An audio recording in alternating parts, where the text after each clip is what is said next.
जी sir, धन्यवाद। Chester Barnard के अनुसार संगठन दो या दो से अधिक व्यक्तियों की व्यवस्था का नाम है। चेस्टर बर्नार्ड के अनुसार संगठन दो या दो से अधिक व्यक्तियों की व्यवस्था का नाम है। संगठन दो या दो से अधिक व्यक्तियों की व्यवस्था का नाम है। According to Chester Bernard, organization is the name of an arrangement of two or more persons. अब इसको थोड़ा समझ लीजिए, कल भी मैंने समझाया था। चेस्टर बर्नार्ड महोदय कह रहे हैं कि दो या दो से अधिक व्यक्तियों की व्यवस्था का नाम संगठन है। अब दो या दो से अधिक और व्यवस्था, ये व्यवस्था क्या है? व्यवस्था को क्या कहेंगे? ऑर्गेनाइजेशन। इसी को हम संगठन कहते हैं। जहां पर ऑर्गेनाइजेशन क्या है कि दो या दो से अधिक व्यक्ति, जहां व्यक्तियों का जहां अरेंजमेंट होता है, जहां पर प्रबंधन होता है, जहां पर व्यवस्था होती है, वही संगठन का निर्माण होता है। इसका अभिप्राय क्या है? व्यवस्था में क्या हो गया? व्यवस्था में हो गया समान उद्देश्य, समान उद्देश्य के लिए कार्य करना, समान उद्देश्य की प्राप्ति के लिए एक दूसरे से पारस्परिक सहयोग करना, अपने कर्तव्यों का पालन करना, अपने उत्तरदायित्व को सुनिश्चित करना, यह कुल मिलाकर के क्या कहलाता है?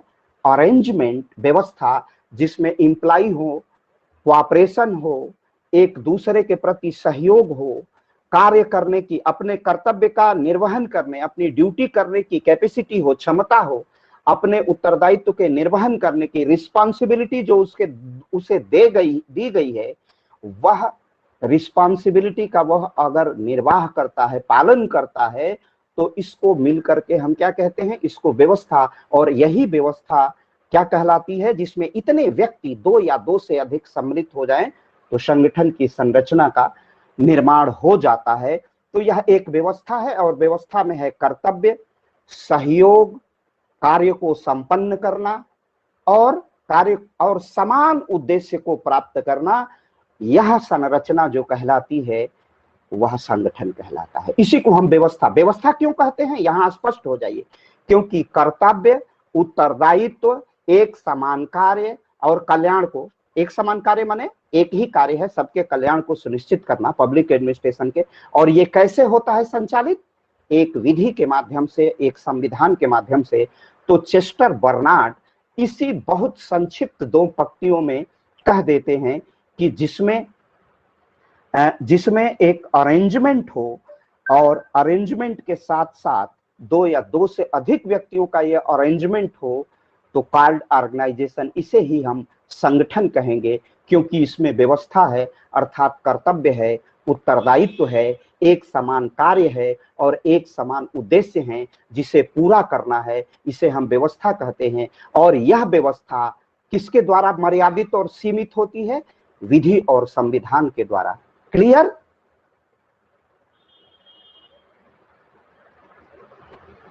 सबको स्पष्ट हो गया चेस्टर बर्नार्ड की ये मान्यता? क्लियर हो गया? अगर कहीं भी कुछ डाउट हो तो फिर पूछ सकते हैं आप। कहीं पर किसी प्रकार का अगर संशय लगता है कि ये चीजें समझ में नहीं आई है, तो दोबारा मैं समझाता हूं। क्लियर है? आगे बढ़ूं?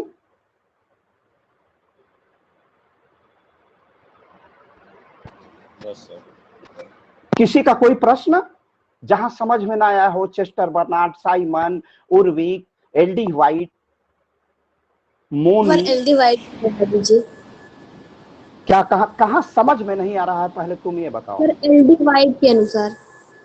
हाँ, क्या मैं पूछा कहां समझ में नहीं आ रहा है? सर इसको थोड़ा सा मतलब डिफाइन कर दे, कार्य विभाजन अरे यार उत्तरदायित्व का डिफाइन कर निर्धारण। चुका हूं।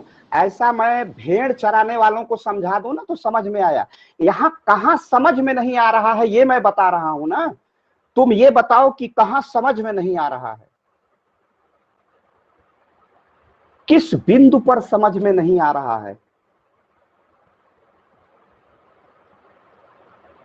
ये तुमने केवल प्रश्न पूछने के लिए कि थोड़ी मेरी वाहवाही हो जाएगी इसके लिए पूछा, उसको समझा ही नहीं है।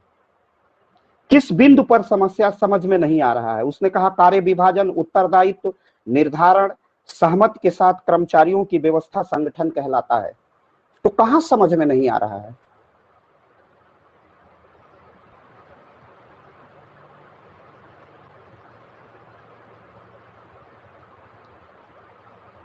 इसमें कौन चीज समझ में नहीं आ रही तो बताओ ना, तो हम क्लियर करें। डिफाइन को इसको 15 मिनट में बोलता रहा।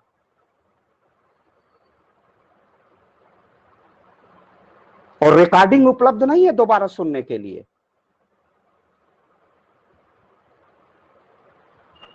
चलो दूसरा बच्चा बताओ कार्य विभाजन क्या है, जल्दी से क्विकली।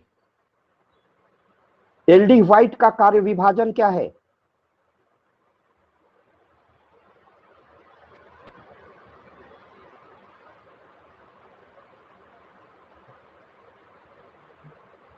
आनंद सिंह,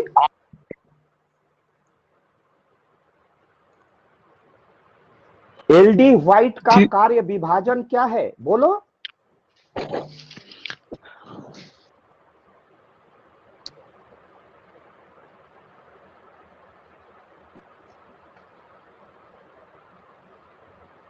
और कोई।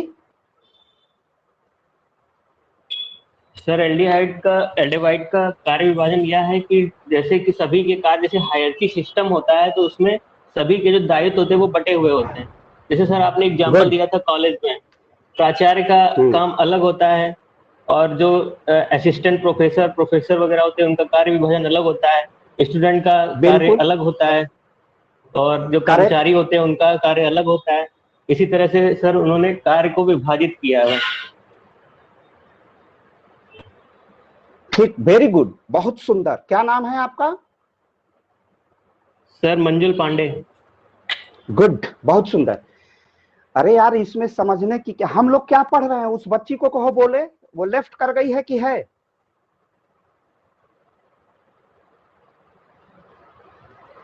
अरे यार उसको हम कह रहे हैं वो क्यों नहीं बोल रही है। इतना तो बता दो कि हम लोग पढ़ क्या रहे हैं।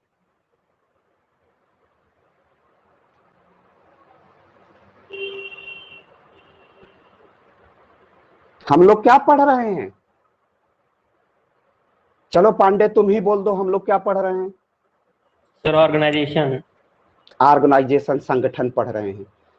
संगठन किससे बनता है, संगठन कैसे बनता है, व्यक्तियों से बनता है। पीपल टू पीपल बनता है। हाँ बिल्कुल बिल्कुल, पीपल टू पीपल कांटेक्ट होता है। और इसमें एम जो होता है, इसमें लक्ष्य क्या होता है, सबका समान होता है। और पब्लिक एडमिनिस्ट्रेशन का लक्ष्य क्या है, लोक कल्याण करना। अब देखो ये कैसे समझ में आएगा। ये पढ़ने वाले बच्चे नहीं है, ये इसने तो इसलिए पूछ लिया कि चलो थोड़ा सा मेरा नाम हो जाएगा कि इसको पूरा समझा दीजिए। इसको कंसेप्ट क्लियर नहीं है, इसकी समस्या नहीं है। और मैं इसीलिए पूछ रहा था कि ये जब बताएगी तो इसका कंसेप्ट क्लियर हो जाएगा, संकल्पना स्पष्ट हो जाएगी कि ये कहां से नहीं समझ पा रही है। देखो ये हम लोग संगठन पढ़ रहे हैं, और जैसे परिवार का एक संगठन है तो माँ का जो दायित्व है माँ ही करेगी, पिता का जो दायित्व है पिता ही करेगा। तो ये विभाजन है कि नहीं, माँ घर संभालती है, पिता बाहर देखता है, ये कार्य का विभाजन है कि नहीं। यह एक छोटा संगठन है परिवार, लेकिन माँ का उत्तरदायित्व अलग है, पिता का उत्तरदायित्व अलग है, यही कार्य का विभाजन है। अब अखिलेश त्रिपाठी ही पॉलिटिकल साइंस पढ़ा दे, फिजिक्स पढ़ा दे, केमिस्ट्री पढ़ा दे, ये संभव है नहीं। उसके लिए विधि द्वारा क्या निश्चित किया गया है कि जो पॉलिटिकल साइंस में एमए होगा, पॉलिटिकल साइंस में नेट या जेआरएफ होगा, नेट होगा, जेआरएफ तो अवार्ड है, उसके बाद वो पीएचडी होगा, जहां डिफिल कहते हैं, वो अतिरिक्त योग्यता हो गई, और उसके बाद उसका 4+ क्लास होगा, फिर वो इंटरव्यू फेस करेगा, तो ऐसे व्यक्ति को प्रोफेसर बनाया जाएगा पर्टिकुलर पॉलिटिकल साइंस में। ये कार्य विभाजन हो गया, योग्यता के अनुसार उसका कार्य विभाजन हो गया। जैसे माताजी का काम माताजी ही करेंगी, पिताजी का काम पिताजी करेंगे, भैया भाई बड़े भाई हैं वो करेंगे, जो बिग ब्रदर हैं, एल्डर ब्रदर हैं, छोटे भाई हैं, बड़े भाई, प्रत्येक की भूमिका निर्धारित कर देना, कार्यों को बांट देना। आप घर से आते हो इलाहाबाद में पढ़ने के लिए, तो पैसा या तो भाई देते हैं या तो पिताजी देते हैं अथवा माताजी उपलब्ध कराती हैं। तो ये अधिभार, अकाउंटेबिलिटी निर्धारित कर दी गई है कि ये पैसा ग्रैंडफादर देंगे, फादर देंगे, मदर देंगे या ब्रदर देंगे, भाई देंगे, पिता देंगे, माता देंगी, ये किसके द्वारा दिया जाएगा, इसी को कहते हैं। यह कर्तव्य किसके ऊपर आरोपित किया जाएगा, इसी को कार्य का विभाजन कहा जाता है। और जैसे पॉलिटिकल साइंस, जैसे किसी भी संगठन में, जैसे मान लो कहीं कताई मिल है, तो कताई मिल में कोई व्यक्ति, या चीनी मिल है, चीनी मिल में है, तो चीनी मिल में कुछ लोग किसान लेके आएंगे गन्ना, तो उसकी मैपिंग होगी, उसका तौल होगा, तौल के बाद जब वो आगे जाएगा तो गन्ना एक जगह गिराया जाएगा, तो उसका काम, मशीन में गन्ना आया, फिर गन्ने की पिराई हुई, फिर तो दूसरे पेराई के बाद उसका रस निकला, फिर वो बॉयलर में गया, फिर केमिस्ट ने उसको देखा, केमिस्ट ने देखने पर कि कितने पर उसको डाला जाएगा, फिर कैसे उस गन्ने के रस को साफ किया जाएगा, फिर वो कितने सेंटीग्रेड पर पक जाएगा। चरण में, एक एक चरण का देखो, एक एक चरण पर से बनते, और अंत में उसका आउटकम क्या होगा, वो चीनी कैसे बनती है। तो संगठन में एक फैक्ट्री, शुगर मिल एक फैक्ट्री है, शुगर फैक्ट्री, उसमें किस तरह कार्य का विभाजन है। इधर से हमने कच्चा गन्ने की फसल डाली और उधर से चीनी निकला, और ये कई प्रक्रिया से गुजरा, और हर प्रक्रिया में अलग अलग लोगों के, कर्मचारियों के अलग अलग काम है। किसी ने तौल की, किसी ने, मैकेनिक ने उसे मशीन में डाला, फिर पेराई उसकी हुई, पेराई होने के बाद वो रस में परिवर्तित हुआ, तो फिर वो बॉयलर के पास गया, बॉयलर के बाद केमिस्ट के पास गया, फिर कई इंजीनियरों से गुजरता हुआ, कितना स्टीम, कितना साफ सफाई होते हुए फिर वो चीनी में कन्वर्ट होता है। तो यही तो कार्य विभाजन है, और क्या है इसमें, कौन सा परमाणु बम का सूत्र है। अब इतनी समझ में नहीं आएगा, इतना संविधान में पढ़ने के बाद, ये सब फर्स्ट ईयर की चीजें हैं। एलडी वाइट तो केवल एक संकेत भर करते हैं, और ये सब कार्य विभाजन कहाँ से होता है, binding by law and justify by, ये सब न पढ़ने और नकारापन का परिणाम है। अपने कर्तव्यों को न पूरा करने वाला एलडी वाइट को कई शताब्दियों पढ़ेगा नहीं समझ में आएगा, क्योंकि ये कटु यथार्थ है कि पॉलिटिकल साइंस उन्हीं को समझ में आता है जिन्होंने फर्स्ट ईयर को ध्यान से पढ़ा, फिर सेकेंड ईयर को ध्यान से पढ़ा, और बड़े तन्मयता से और मन से उसका कॉग्निजेंस लिया, उसकी ग्राह्यता की, और धीरे धीरे जो आगे बढ़ते हैं वो पॉलिटिकल साइंस को समझ जाते हैं। इसमें कोई दिक्कत नहीं। कार्य का विभाजन तो एकदम किसी फैक्ट्री में, अब जैसे अपने इस, जैसे बच्चे को याद था, पूरी तरह बताया कि प्रिंसिपल का काम क्या है, चपरासी का काम क्या है, कलर का काम क्या है, यही तो कार्य विभाजन है। यही तो एलडी वाइट कहते हैं कि एक संगठन में कार्य विभाजन होता है। उसके बाद उत्तरदायित्व का निर्धारण होता है। उत्तरदायित्व माने अकाउंटेबिलिटी, पॉलिटिकल साइंस वाला पॉलिटिकल साइंस ही पढ़ाएगा, ये अकाउंटेबिलिटी है, ये रिस्पॉन्सिबिलिटी है। इसके बाद उत्तरदायित्व का निर्धारण, उसके बाद सहमति, कॉन्सेंट बहुत जरूरी है। कंसेंट क्या है, अगर उत्तरदायित्व में सहमति न हो,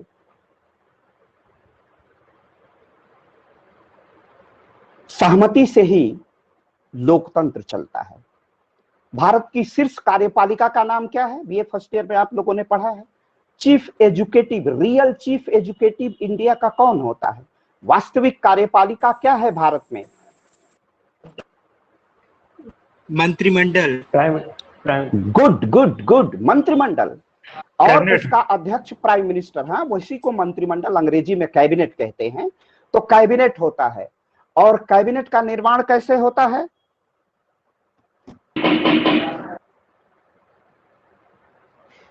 किसी का ऑडियो अभी खान है वो सर आप कर लें। बाय द आगे suggestion of prime minister through the president. इसके पहले क्या होता है? प्रधानमंत्री को की नियुक्ति कौन करता है? राष्ट्रपति सर। सर राष्ट्रपति। अरे तो कैसे प्रेसिडेंट। होता है, कैसे? अरे सर कैसे सर होता है? People of India. सब सर बहुमत दल के नेता को राष्ट्रपति प्रधानमंत्री चुनता है। कहाँ का बहुमत दल नेता होगा? हवा में बहुमत दल का नेता होगा। सर सर लोकसभा में चुनाव के माध्यम सर सांसदों के माध्यम निम्न सदन के नेता सांसदों वो के सर। माध्यम से। वाह यार, ये क्लास तो इतनी, इसीलिए ना डिग्री कॉलेजों में जितने संसद के छठे निम्न छटाए सदन में हाँ, गुड संसद गुड। के निम्न सदन में निम्न सदन में जिस दल के दो नेता तीन को बच्चों बहुमत जिस पार्टी को बहुमत मिलता है उस दल के नेता को मतलब प्रधानमंत्री राष्ट्रपति प्रधानमंत्री नियुक्त करते हैं।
सर वॉइस नहीं आ रही।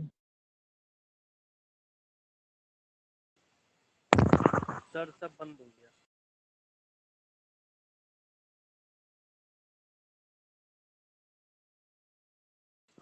सर आवाज नहीं आ रही। सर आवाज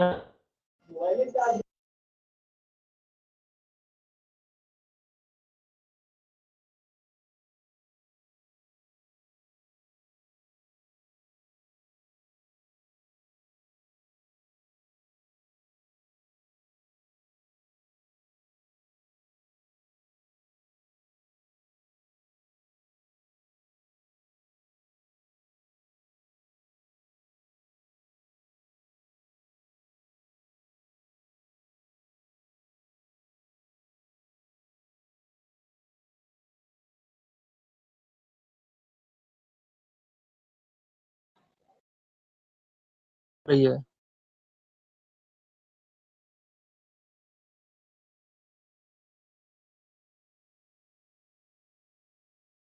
सर आपकी वॉइस नहीं आ रही।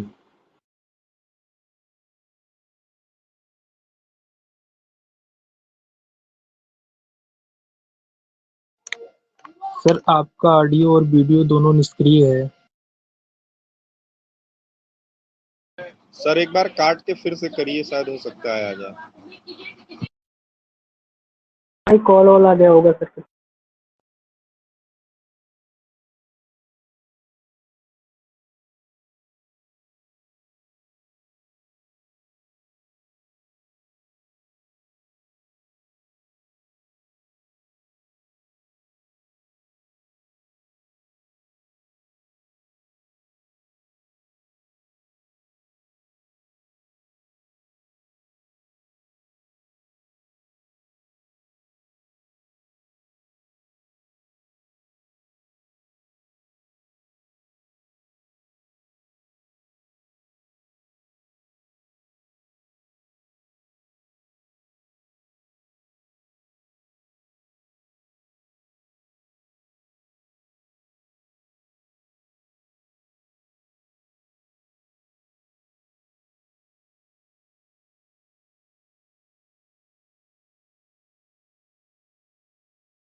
सर किसी दूसरे ऐप में स्विच हो गए हैं, कुछ काम होगा उनको, कोई जाइएगा नहीं, वो आ रहे हैं।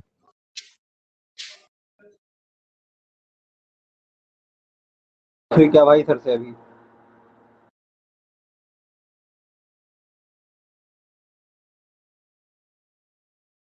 व्हाट्सएप में सर ऑनलाइन है, शायद व्हाट्सएप में कुछ काम कर रहे हैं, इसलिए थोड़ा सा पेशेंस रखिए, आ जाएंगे सर।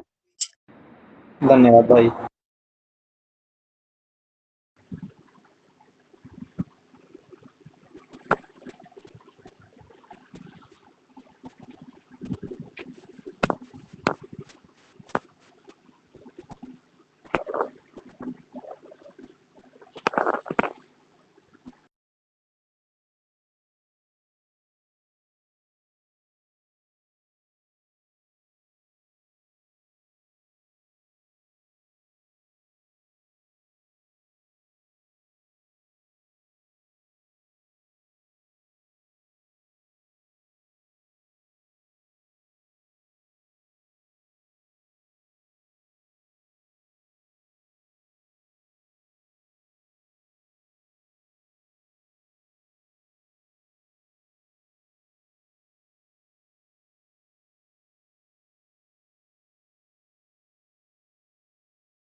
जो क्लास लीव कर रहे हैं प्लीज क्लास लीव मत करिए, सर आ रहे हैं 10 मिनट, थोड़ा सा वेट कर लीजिए, कोऑपरेट करिए थोड़ा सा।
नहीं आएंगे क्या सर भाई?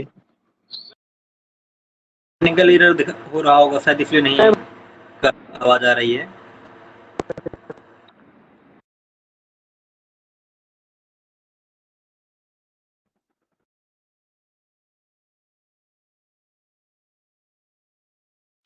कोई कॉल करके सर से पूछ सकता है तो प्लीज पूछ ले। सब में हिम्मत नहीं है, कॉल करेगा ना तो बहुत चक्कर में फंस जाएगा। हिम्मत होनी चाहिए सर के पास कॉल करने के लिए। नहीं, किसी सर के को पास पता नहीं हिम्मत है सर, तो कर सकता आवाज है नहीं वो। आ रही। सर को पता है ना कि आवाज नहीं जा रही। मैसेज छोड़े हैं, सीन हो गया मैसेज, अब पता नहीं क्या किसी को। कोई टेक्निकल व्यवस्था एरर बनाए रखिए। भाई अभी किसने बात की थी सर से? नहीं भाई, मुझे तो नहीं पता। किसी ने भाई, बात नहीं सर की तो थी, यही पे बात है। करने के लिए बोल रहा हूँ, कोई कॉल कर सकता है। सर तो यही पे है अभी। तो हो सकता है सर अभी कुछ देर में रिप्लाई दें। कोई कॉल कर सकता है किसके, मतलब किसी की हिम्मत अगर जो हो तो। पहली बात अभी ऐसा कोई सर है हमारे कि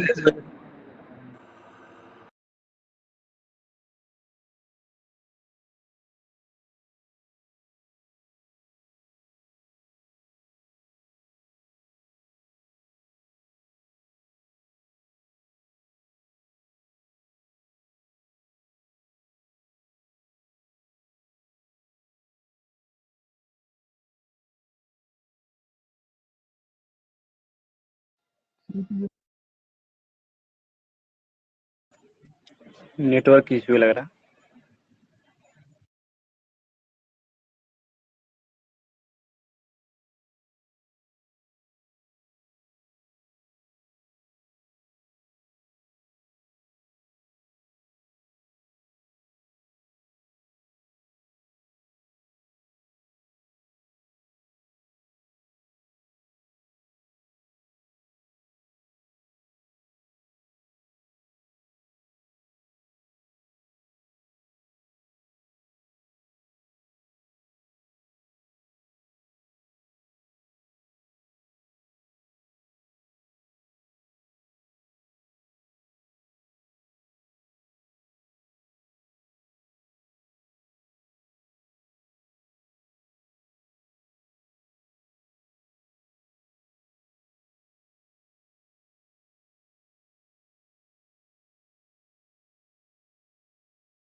इस क्या सर की नजर में आना चाहते हो?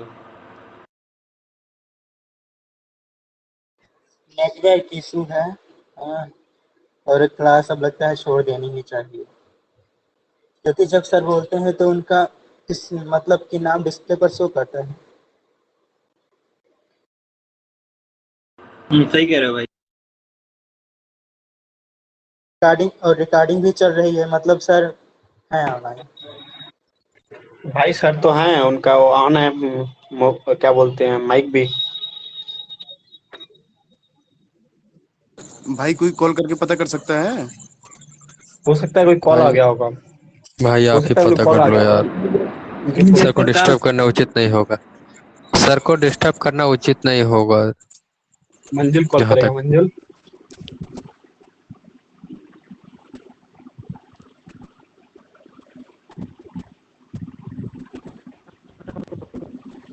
भाई पर्सनल मैसेज करें क्या सर पे? किसी ने पर्सनल मैसेज किया? कोई रत्नांग कुमार सिंह जी बोल रहे हैं कि सर आ रहे हैं, भाई उन्होंने बात की है। कॉल आ गया होगा, कॉल आ गया होगा सर। यार वो छोड़ क्या हुआ भाई लोग? सर के व्हाट्सएप पे पर्सनल मैसेज कर रहा हूँ। मैं डायरेक्टली कॉल कर रहा था असल में। लवकुश भाई कहाँ हो? लवकुश इज हियर और नॉट? भाई दो बार कहाँ बोल रहे हो?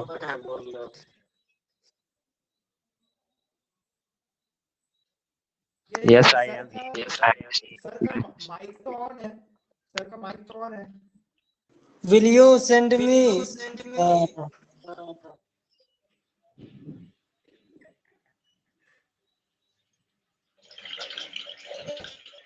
आईफोन 13 सीरीज पर प्राइस 36% करके डिस्काउंट।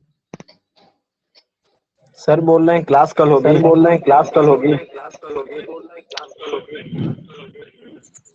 बात किए अरे भाई सर मैसेज किए इसी में चैट में देखना। सर मैं सर को क्लास कल